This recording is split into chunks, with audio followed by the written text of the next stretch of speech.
마태복음 3장 5절에서 12절 물 세례와 성령과 불 세례. 이때에 예루살렘과 온 유대와 요단강 사방에서 다 그에게 나와 자기들의 죄를 자복하고 요단강에서 그에게 세례를 받더니 요한이 많은 바리새인들과 사두개인들이 세례 베푸는 데로 오는 것을 보고 이르되 독사의 자식들아 누가 너희를 가르쳐 임박한 진노를 피하라 하더냐. 그러므로 회개에 합당한 열매를 맺고 속으로 아브라함이 우리 조상이라고 생각하지 말라. 내가 너희에게 이르노니 하나님이 능히 이 돌들로도 아브라함의 자손이 되게 하시리라. 이미 도끼가 나무 뿌리에 놓였으니 좋은 열매를 맺지 아니하는 나무마다 찍혀 불에 던져지리라. 나는 너희로 회개하게 하기 위하여 물로 세례를 베풀거니와 내 뒤에 오시는 이는 나보다 능력이 많으시니 나는 그의 신을 들기도 감당하지 못하겠노라.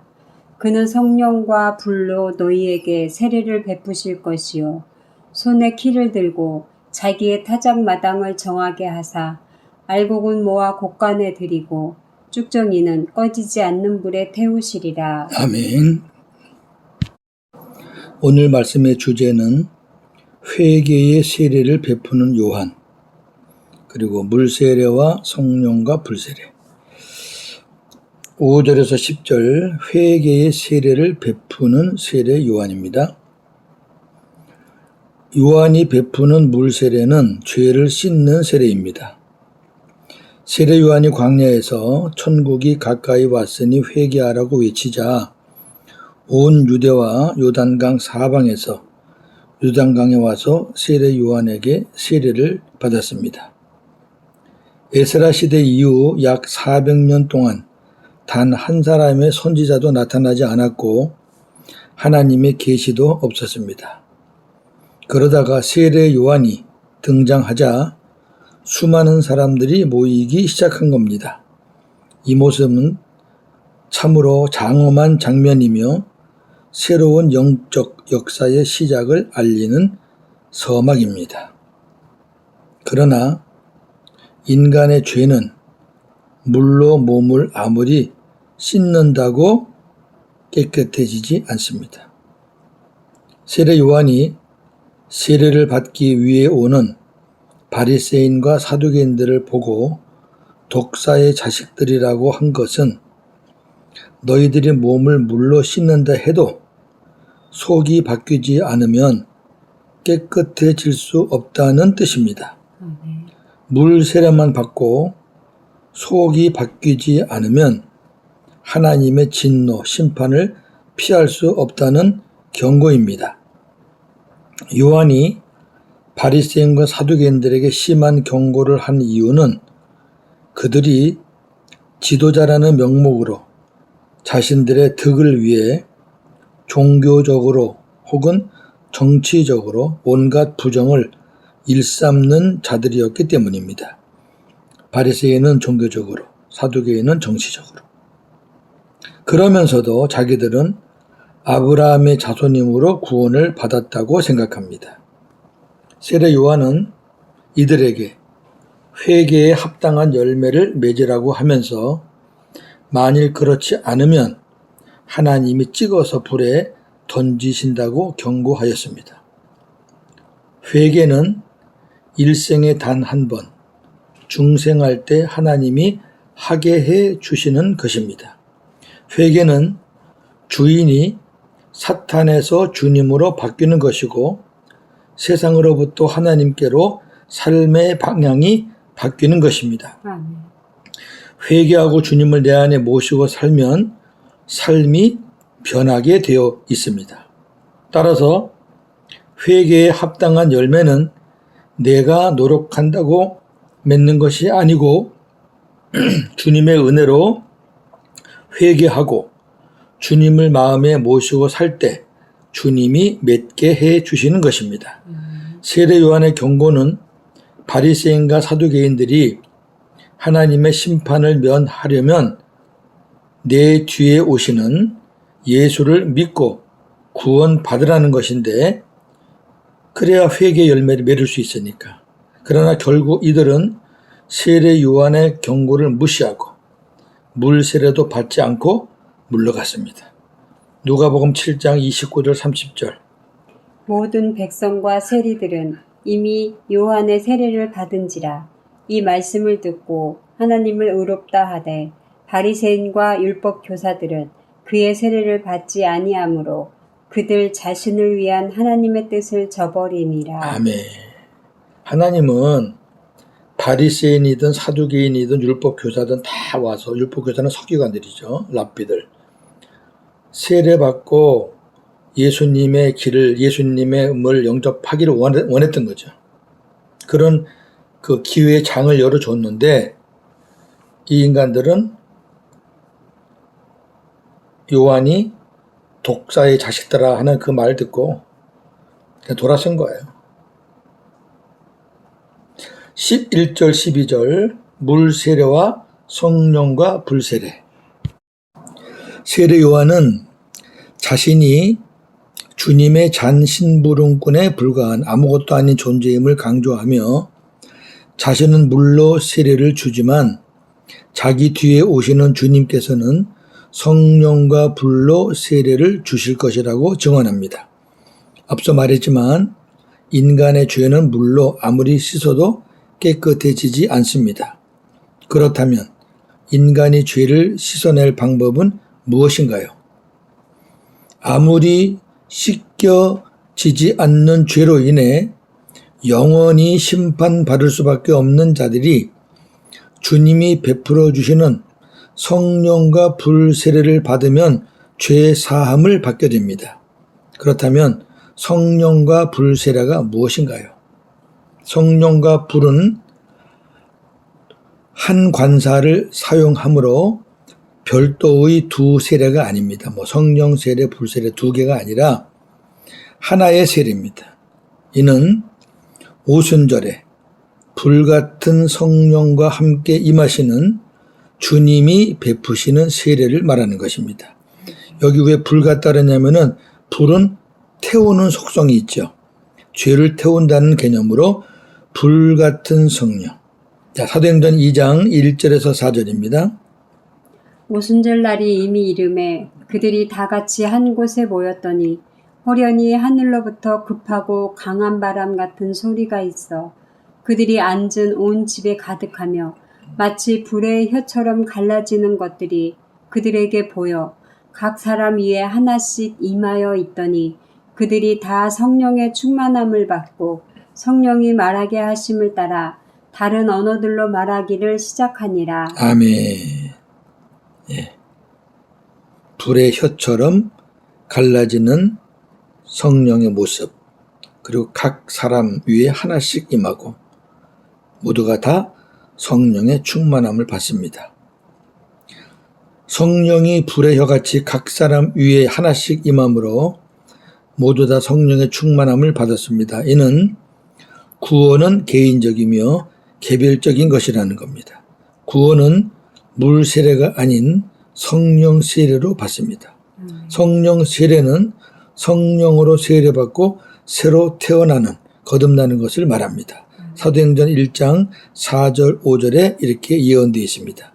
사도와 함께 모이사 그들에게 분부하여 이르시되 예루살렘을 떠나지 말고 내게서 들은 바 아버지께서 약속하신 것을 기다리라. 요한은 물로 세례를 베풀었으나 너희는 몇 날이 못되어 성령으로 세례를 받으리라 하셨느니라. 아멘. 요한은 물로 세례를 베풀었으나 너희는 몇 날이 못되어 성령으로 세례를 받으리라. 오순절 성령을 얘기하는 거잖아요. 그러니까 지금 세례 요한이 예수님을 소개할 때 불과 성령으로 세례를 베푼다는 것은 이걸 가르쳤던 거죠. 일반적으로 오순절에 성령만 임하셨다고 생각하는데 주님께서 성령과 함께 임하셨습니다. 그리고 주님 안에 하나님의 생명이 계심으로 삼위 하나님이 임하신 겁니다. 삼위 하나님은 떨어지시는 분이 아닙니다. 요한복음 14장 16절에서 20절. 내가 아버지께 구하겠으니 그가 또 다른 보혜사를 너희에게 주사 영원토록 너희와 함께 있게 하리니 그는 진리의 영이라. 세상은 능히 그를 받지 못하나니 이는 그를 보지도 못하고 알지도 못함이라. 그러나 너희는 아나니 그는 너희와 함께 거하심이요 또 너희 속에 계시겠습니다. 자, 여기 보면은 예수님이 성령이 너희 안에 오신다라는 것을 지금 예고하는 겁니다. 예수님이 말씀하셨기 때문에 성령을 말할 때는 3인칭으로 썼습니다. 그는 진리의 영이라. 세상은 능히 그를 받지 못하고 그를 보지도 못하고 알지도 못하고 그러나 너희는 그가 너희 안에 계실 것이다. 성령을 지금 진리의 영을 3인칭으로 그라고 표현했습니다. 자, 성령이 오시는 거예요. 그 다음에 내가 너희를 고아와 같이 버려두지 아니하고 너희에게로 오리라. 네, 18절에서는 인칭이 바뀌어요. 그가 아니에요. 이 말씀을 하시는 분이 예수니까 1인칭으로 내가 너희를 고아와 같이 버려두지 아니하고 너희에게로 오리라. 이 말은 성령이 오시고 그 다음에 성령만 오시는 게 아니라 그리스도도 오시겠다는 거죠. 그 다음에 19절 20절 조금 있으면 세상은 다시 나를 보지 못할 것이로되 너희는 나를 보리니 이는 내가 살아있고 너희도 살아있겠음이라.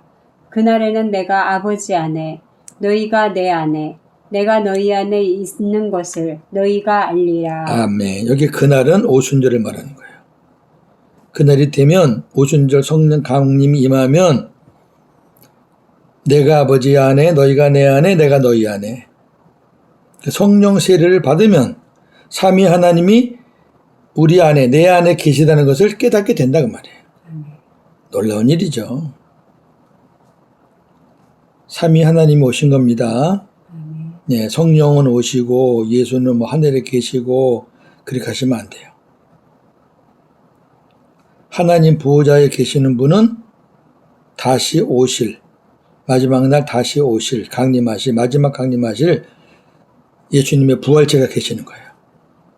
그리고 우리 안에 오신 그리스도는 영입니다. 예수님은 인성과 신성을 갖고 계신 분입니다. 이 땅에서만 그러신 게 아니라 지금도 예수님의 인성은 부활체로 하나님 보좌에 예수님의 신성은 그리스도로 영으로 우리 안에 계십니다. 할렐루야. 아멘. 손에 키를 들고 자기의 타작 마당을 깨끗이 하여 알곡은 모아 곳간에 들이고 쭉정이는 꺼지지 않는 불에 태우신다는 것은 마지막 심판 때 일어나는 장면을 비유로 묘사한 겁니다. 그렇습니다. 주님을 내 안에 모시고 성령 세례를 받은 알곡은 구원을 받아 천국에 들어가지만 주님을 내 안에 모시지 않고 성령 세례를 받지 못한 쭉정이는 심판을 받아 지옥에 떨어진다는 것입니다. 알곡이 뭐죠? 알곡이 예수님이에요. 질그릇 같은 우리 안에 보배가 계시고 예, 쭉정이 같은 우리 안에 알곡이 계시는 거죠. 정리합니다. 기독교에서 물 세례와 성령 세례는 매우 중요합니다. 그런데 구원과 관계된 세례는 물 세례가 아니라 성령 세례입니다. 물 세례 받는다고 구원받는 건 아닙니다. 그런데 문제는 많은 사람들이 물 세례를 받으면 구원받는다고 생각한다는 것입니다. 신자들이 이 두 가지 세례 중 먼저 받아야 할 세례는 성령 세례입니다. 성령 세례를 받고 물 세례를 받으셔야 됩니다.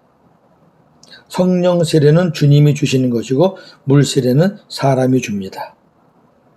성령 세례를 받으면 구원을 받게 되고 물 세례를 받으면 직분과 사명을 받을 수 있습니다.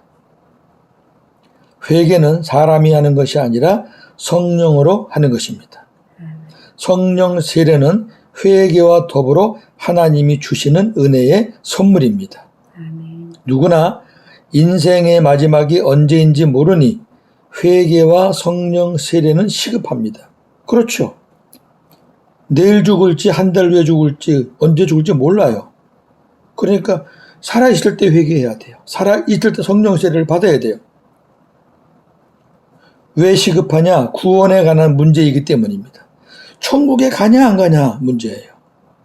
그래서 천국 복음이 필요합니다. 복음을 듣고 주님을 영접해야 모든 것이 해결됩니다. 주님이 계신 자가 알곡이고 주님이 안 계신 자가 쭉정입니다. 여러분 안에 주님이 계십니까? 나는 알곡인가요? 아니면 아직 쭉정인가요? 오늘도 복음으로 승리하는 하루가 되기를 주님의 이름으로 축원합니다. 아멘. 하나님, 오늘 물세례와 성령 불세례에 대해서 말씀을 나누었습니다. 그렇습니다. 물세례는 성령 세례를 받기 위한 준비 단계에 불과했습니다. 진정한 세례는 바로 성령 세례였습니다. 성령께서 우리 안에 오셔서 모든 죄를 다 해결하시고 우리와 함께 능력의 삶을 살게 하시니 이것이 성령 세례 받은 자의 모습이 아니겠습니까? 그런데 오늘날 교회에 물 세례를 받으면 구원받는다고 착각합니다. 그래서 물 세례 받은 사람들에게 직분을 주고 집사, 권사, 장로, 목사 그러한 직분을 받은 사람은 당연히 구원받은 사람이라고 그렇게 연결이 되면서 구원의 혼선을 빚고 있습니다. 성령 세례 받지 않고 물 세례 받은 사람들이 교회를 소동케 합니다. 하나님의 은혜로 복음 듣고 회개해야 주님이 그 안에 들어가시고 그래야 성령께서 주님과 함께 일하시는 줄로 믿습니다. 주님이 내 안에 계실 때 우리는 성령으로 거듭나는 줄로 믿습니다.